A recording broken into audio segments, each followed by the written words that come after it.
Olá, tudo bem com você? Que bom estar com você mais um dia, viu? Eu tenho certeza que a nossa conversa de hoje vai te inspirar. Educar os nossos filhos é uma das tarefas mais importantes e gratificantes que podemos ter.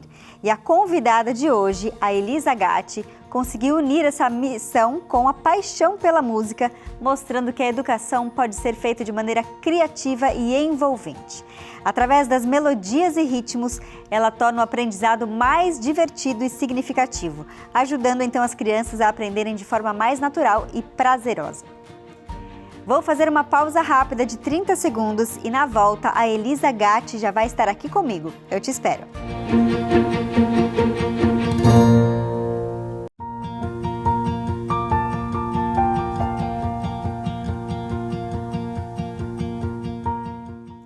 A música é uma ferramenta poderosa na aprendizagem e estimula diversas partes do nosso cérebro. Ela pode ajudar na memória, na concentração e também na criatividade. Além disso, a música pode facilitar a compreensão de assuntos bem complexos, viu?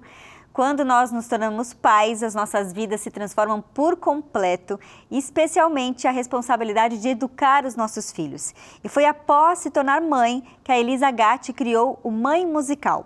Elisa utiliza a música de forma poderosa para ensinar valores, ajudar a desenvolver ali habilidades e também fortalecer vínculos familiares. A música em suas mãos se transforma em um instrumento de amor e desenvolvimento, demonstrando que a educação pode ser cheia de alegria e de harmonia. Elisa Gatti, seja muito bem-vinda aqui ao Identidade, é um prazer ter aqui você na Novo Tempo. Obrigada, Gabi. Não tem uma vez que eu não fique emocionada de ouvir alguém falando do que o Mãe Musical é, ou pelo menos passa para as pessoas. Todas as vezes eu fico emocionada. Ah, eu imagino que deve tocar muito seu coração, né? Muito. Agora, você já tem uma relação com a música desde muito tempo. Eu queria saber, na sua infância, ali na sua adolescência, como que era a sua relação com a música? Então, eu comecei a experimentar, brincar de música com 4 ou 5 anos, que foi quando eu comecei a tocar violão, né? Meus pais me ensinaram os primeiros acordes. E aí, com 8 anos, eu considero que eu me tornei compositora, que foi quando eu peguei o caderno mesmo para escrever uma letra, musicar. Então, imagina, desde sempre eu não sei o que é minha vida sem isso, né? Mas então tá no DNA, seus pais já tinham essa musicalidade em casa? Super, né? Família italiana já é muito musical por natureza. Já fala cantando. Exatamente. E se cantava muito em casa, né? Eles ouviam muita música, apesar de ninguém ser musicista, não tenho nenhum musicista na família. Meus pais gostavam muito de música, né? Então eu acho que eu já cresci nesse ambiente, enfim, e vim com essa coisinha já, né, pronta para realmente explorar esse universo. E com 8 anos escreveu, compôs pela primeira vez. Compus pela primeira vez. Eu tinha outras músicas, porque meu passatempo preferido era ficar gravando em fita cassete, revelando a idade agora, em fita cassete. Eu ficava a tarde inteira gravando lá, brincando sozinha. Eu tinha uma rádio, chamava Rádio Estrela, que tinha um ouvinte, que era eu mesma, né? E eu adorava brincar, e lá eu fazia isso, assim, eu era apresentadora, eu era a caloura que cantava no programa, e aí eu comecei a explorar essa coisa da música. E eu lembro que os meus pais ouviram uma dessas musiquinhas inventadas que eu tinha feito de brincadeira, eles falaram, opa, aqui acho que tem alguma coisa. Aí um dom ali. E aí eles compraram o violão, e aí eu fui tocando, até que eu senti necessidade de começar a escrever e nunca mais parei. Mas chegou o momento de escolher a carreira, você não fez nessa área de música, né? Eu sei que você trilhou ali um bom período, numa área criativa, inclusive. Conta um pouquinho dessa trajetória. Sim, eu até os meus 20 e poucos anos, eu tinha muito sonho mesmo de ser artista, né? Artista de palco e tal. Só que às vezes os caminhos que a gente planeja são diferentes dos caminhos que acontecem, né? E os caminhos que acontecem são sempre muito mais legais do que os que a gente planeja. Sim. Então, quando chegou esse momento de prestar faculdade e tal, tinha muito essa pressão de, puxa, você tem que trabalhar, a carreira ela é a tradicional, tem que ter um emprego, tem que ter um salário, tem que ter um formato, né? E eu fui para esse caminho. Então, eu prestei administração de empresas, sou formada em administração de empresas, só que eu nunca consegui trabalhar em administração. Sempre trabalhei na área criativa, então eu fiz carreira dentro de agência de propaganda, então onde eu consegui, inclusive, usar muito a música no meu dia a dia, mas ainda assim era uma carreira bem tradicional, né? E a música no Brasil não é tão bem vista, né, Elisa? Assim, a carreira musical, o músico, é tida como aquela pessoa que não vai ganhar dinheiro, que não vai conseguir ter uma carreira sólida. A gente ainda sofre muito preconceito com relação a isso. Muito. Acho que todas as artes, né, um pouco, artes cênicas, plásticas, todas as artes têm um pouco esse preconceito e é mesmo muito difícil, porque não tem um caminho linear, né? É muito diferente disso que a gente está falando. A carreira tradicional, você entra num programa de estágio, se você se der bem, você é promovido, você tem ali as etapas meio prescritas para você seguir. Área Mundo artístico, não. E aí tem essa variável muito louca e intangível do sucesso mesmo, que também é uma coisa difícil, porque quando você segue um caminho artístico, ou é 8 ou é 80. Então, assim, ou você vai ser aquele artista que se sente fracassado, ou você tem que ser aquele artista que move milhões de pessoas. Então, a gente não aprende a entender que existem muitos caminhos intermediários. E existem muitas formas de viver de arte, em todas as disciplinas, que não são nem isso e nem aquilo lá, Sim, né? Mas verdade. é que se fala muito pouco, é difícil mesmo você Não se se explora planejar para tanto. isso. E como é que foi a sua volta para a área musical depois de um período ali trabalhando em agências de publicidade? Olha, eu fiz muita música em agência, né? Fiz muito jingle para campanha, para as marcas e tal. E aí em 2015 eu senti um vaziozinho assim no meu coração. Falei, puxa vida, será que são só essas músicas mesmo assim que eu vim para fazer, né? E aí eu tive a ideia e eu criei uma empresa chamada Músicas Personalizadas, em 2015, que basicamente transforma a vida das pessoas em música. Tive essa ideia, montei um site, enfim, as pessoas começaram a me procurar desse jeitinho, assim, como eu tô te contando. E aí aquilo já me preencheu muito, porque é como se eu já tivesse uma pista de que a música é muito além da canção só, é muito além do entretenimento. Quando as pessoas se sentavam na minha frente e contavam, assim, detalhes da vida dela, da vida amorosa, da vida com os filhos, da vida com o parceiro, com os pais, assim, abriam ali uma intimidade para eu poder transformar aquilo em música e poesia depois, eu falei assim, nossa, isso aqui tem muito valor. Então isso me preencheu por bastante tempo. Até hoje eu faço, né? Ainda tenho a empresa até hoje. E ali eu comecei a entender que a música era uma coisa um pouco maior do que eu achava que era, assim. Mas eu sei que teve algo que te impulsionou mais, que foi a maternidade, né? Quando veio a Kiara, ou talvez antes mesmo, né? Ela já na barriga, já te despertou alguma coisa nesse sentido de que a música podia te ajudar, inclusive, na educação da sua filha. Na verdade foi um divisor de águas, né? Para mim teve a maternidade um efeito realmente avassalador, dividiu mesmo minha vida antes e depois. Mesmo porque eu passei por um momento muito delicado, quando ela nasceu eu perdi meu pai 20 dias depois. Então eu vivi essa dicotomia da morte e do nascimento ao mesmo tempo. E a música me salvou para atravessar por esse período. Eu só tenho essa visibilidade agora. Enquanto eu estava passando eu não percebi. Mas se não fosse isso, se não fosse eu cantando todos os dias, se eu não estivesse ali com ela todos os dias, eu não sei como teria sido passar por isso. Porque era muita coisa, né, para administrar, junto com a transição de carreira. Porque quando eu comecei a planejar ter filhos, eu já planejava sair do mundo de agências. Porque, né, na minha cabeça, eu falei, bom, se eu tiver uma criança, eu quero estar com ela, então eu não posso dedicar 12 horas do meu dia para um trabalho, né? Não pelo menos nos moldes que eu conhecia. Então eu já estava me preparando para essa transição. Aí ela nasceu, meu pai faleceu, 6 meses depois veio a pandemia. Então, assim, foram muitas coisas muito fortes acontecendo juntas. Num período curto de tempo, muito curto, né? E aí eu ali cantandinho, eu falo cantando, eu acordo e vou dormir cantando, isso é o que eu sou mesmo, de verdade. E eu fazia isso muito natural com ela, e aí eu lembro de um vídeo que foi bem emblemático, assim, porque foi um mês depois que meu pai faleceu, o violão dele estava guardado na casa da minha mãe, eu falei assim, quero tocar para a Kiara usando esse violão. Aí eu tirei o violão do case, deitei ela tinha um mês, imagina, ali, um pacotinho ali, eu cantei uma música para ela. E aí eu postei esse vídeo no meu perfil pessoal mesmo, meu perfil fechado, e aí 2 pessoas comentaram esse vídeo, 2 pessoas que me conheciam. Uma falou assim, nossa, que música linda, é sua. E era uma música infantil que eu tinha composto muitos anos atrás. Eu falei, sim, é minha e tal. E uma outra pessoa que fez um comentário que foi também uma grande chave, ele falou assim, achou, né? Aí eu não entendi o que ele quis dizer. Eu falei, mas o que você quis dizer com esse comentário? Ele falou assim, agora você achou o caminho.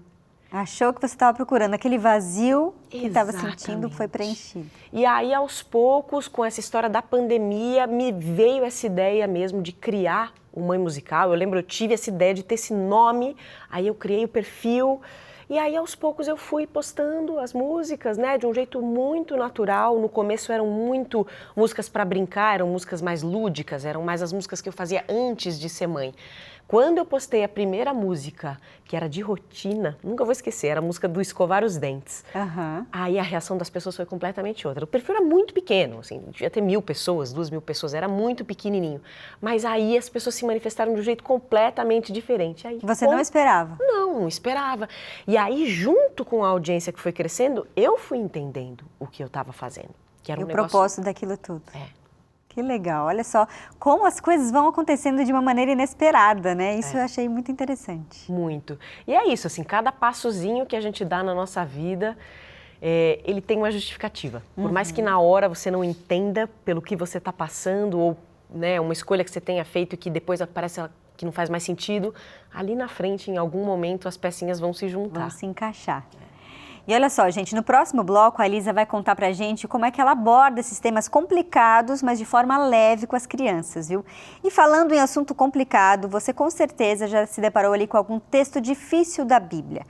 Se você já se questionou como entender o real sentido ali da Bíblia, olha só, para te ajudar a compreender esses textos difíceis, a Novo Tempo, aqui através do professor Leandro Quadros, preparou a revista Esperança na Mira da Verdade. E você pode receber esse material em casa, de graça. Basta ligar para a gente aqui no 0 Operadora 12 21 27 31 21 ou mandar uma mensagem para o WhatsApp 12 98244 44 49.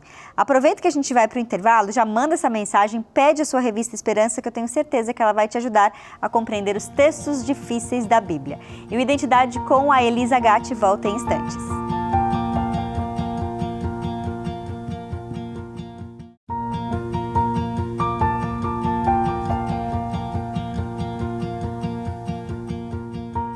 Identidade de volta, hoje conhecendo mais sobre a Elisa Gatti, a mãe musical. Ela já contou um pouquinho como é que nasceu a ideia desse projeto.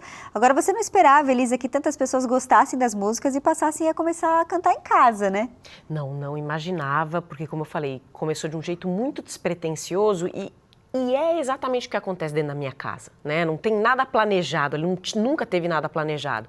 Então era o que eu fazia já, um jeito de me comunicar, e eu acho que eu não imaginava isso, que essa minha maneira tão peculiar de me comunicar, usando a música como linguagem mesmo, poderia ter tanto efeito dentro de tantas casas, né? Então quando eu comecei a receber vídeos de pessoas que eu não conhecia, de todas as partes do Brasil, de realidades completamente diferentes, usando as músicas, né, e tendo um efeito direto no dia a dia, aí realmente que eu comecei a virar a chave e entender o que era aquilo. Então hoje eu tenho um propósito muito claro, o propósito da Mãe Musical é transformar a relação entre adultos e crianças por meio da música, usando a música como ferramenta e como cura, porque eu acho que são essas duas coisas. Eu encontrei um caminho, por coincidência, desígnio, dom, o que seja, mas que consegue pegar as duas pontas. Então eu consigo chegar nesse coraçãozinho que está crescendo e no coraçãozinho que já cresceu, né, dos adultos. Então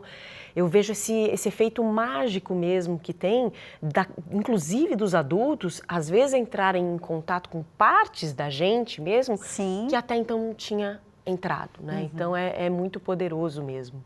E é interessante que você aborda temas simples, por exemplo, como escovar o dente, né, para ensinar as crianças a importância disso, e temas complexos também, como a questão do abuso, como a questão do divórcio. Como é que você permeia sobre esses temas tão diferentes, mas de maneira simples, que seja acessível para as crianças? Eu comecei a entender que a música tinha um efeito ainda maior nos assuntos sensíveis quando eu comecei a falar sobre emoções. Então, o primeiro pé que eu coloquei foi falar sobre ficar feliz e triste. Só de falar isso, as pessoas já reagiram assim de um jeito, falaram assim, caramba, olha que jeito legal de eu explicar para o meu filho que vão ter dias em que ele vai estar super feliz e nesse mesmo dia ele pode estar super chateado e frustrado com alguma coisa. A gente, historicamente, acho que estamos caminhando para uma evolução nesse lugar, mas fala muito pouco das emoções. Verdade. Né? Muito pouco. A gente não é ensinado a falar sobre isso, a gente não é ensinado a reconhecer, a gente não sabe nem nomear o que a gente está sentindo. A gente tem visto um movimento para que isso mude, né? Exato, exatamente, mas ainda está muito engatinhando. Com a criança, que é a folha em branco, a gente tem a oportunidade de fazer isso do zero, porque pensa que complexo que é. Vamos pegar o caso clássico do irmãozinho que está chegando.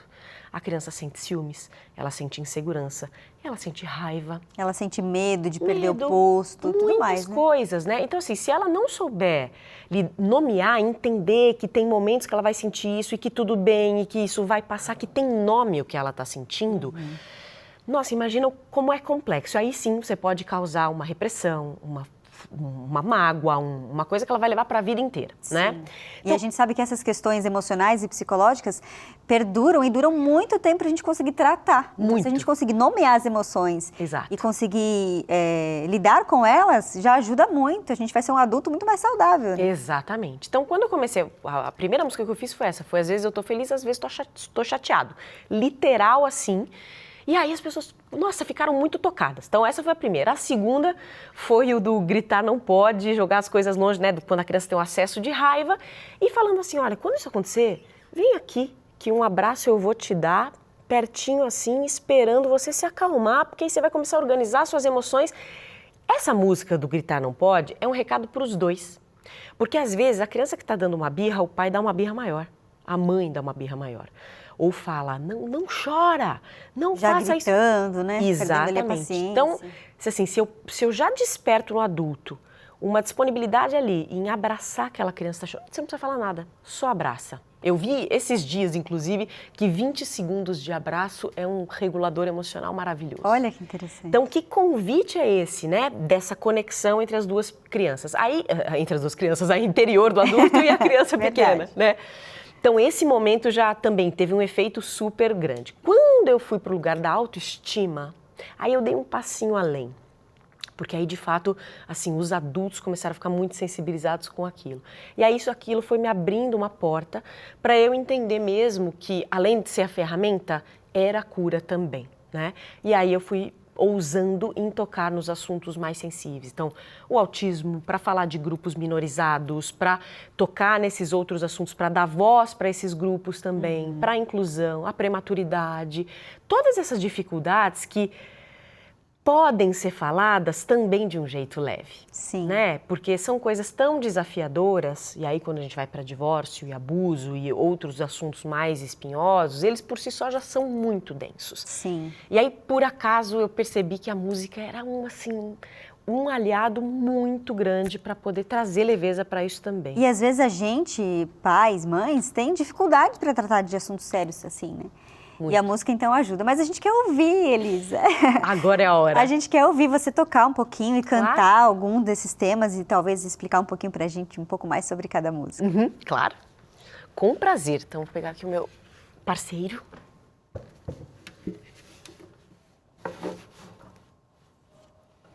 Eu vou cantar duas, pode ser? Pode ser. Então a primeira vai ser essa que eu falei das emoções, do Às vezes eu tô feliz, que ela é muito simples, mas também muito acolhedora para o que a gente está sentindo. Tá certo.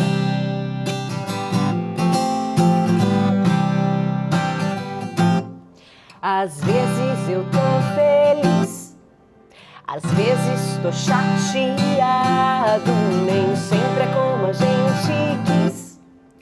Às vezes tá tudo errado, faz parte da vida ter dias ruins.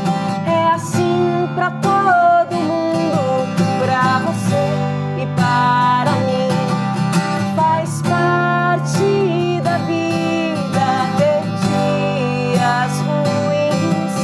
É assim pra todo mundo, pra você e para mim.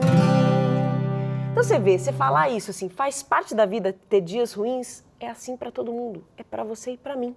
Você está se colocando no lugar da criança. E eu acho isso muito respeitoso, né? E quando ela vê que isso acontece também com o adulto, isso Exato. tranquiliza ela, né? Exatamente, exatamente. Tem gente, às vezes, quando eu posto essas músicas, essa em especial, fala assim, nossa, era tudo que eu precisava ouvir. Ou, eu nem sou mãe e já tô chorando com essa música. Que é isso, é exatamente esse o ponto da gente simplesmente reconhecer o que está se passando por aqui, né? Verdade, isso é muito importante. E aquela do abuso, Sim. eu acho que, não sei se era essa que estava no seu planejamento de tocar, mas eu achei muito interessante como a gente passa uma mensagem extremamente importante para as crianças, mas de uma forma lúdica, de uma forma leve, que ela vai conseguir absorver muito dessa mensagem. Essa música do abuso, eu saí de um podcast um dia em que esse assunto veio à tona, né? E aí a pessoa que estava me entrevistando falou que uma especialista tinha passado por lá e tinha comentado que um dos argumentos que os abusadores usam é muito a história do segredo. Não conta pra ninguém, isso é um segredo nosso e tal. E eu saí de lá com isso muito forte. Eu falei, nossa, eu acho que eu preciso fazer uma música sobre isso. Aí eu fui pesquisar mesmo, né, quais são as orientações de como abordar esse assunto com as crianças e tal. Tem uma cartilha até do governo que orienta como falar sobre isso.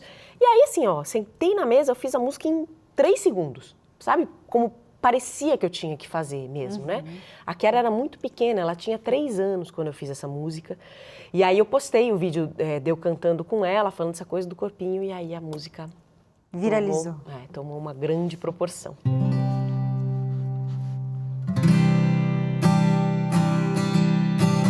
Toda criança tem que aprender que o seu corpinho é muito precioso, mas com algumas partes a gente tem que ser ainda mais atento e mais cuidadoso. Carinho não pode ser segredo, carinho não pode te dar medo. Seu corpo tem que ser respeitado e se alguém te tocar sem você deixar, isso tá errado. Carinho não pode ser segredo, carinho não pode te dar medo. Seu corpo tem que ser respeitado e se alguém te tocar sem você deixar, isso tá errado. Toda criança tem que aprender que o seu corpinho é muito precioso, mas com algumas partes a gente tem que ser ainda mais atento e mais cuidadoso. Carinho não pode ser segredo, carinho não pode te dar medo.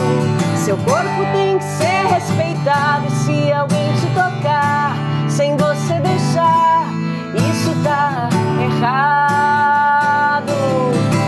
Carinho não pode ser segredo, carinho não pode te dar medo. Seu corpo tem que ser respeitado e se alguém te tocar sem você deixar, isso tá errado. Olha que letra profunda, hein? Eu não sei o que veio primeiro, se veio a música ou se veio o livro, mas estou vendo aqui que ele tem essa mesma temática, né, Sim, Elisa? veio o livro depois da música. A música deu origem a tudo. Na verdade, ano passado, no ano passado, em maio de 24, eu fiz um clipe no mês, né, de maio, no Maio Laranja, que é o mês em que se fala sobre isso.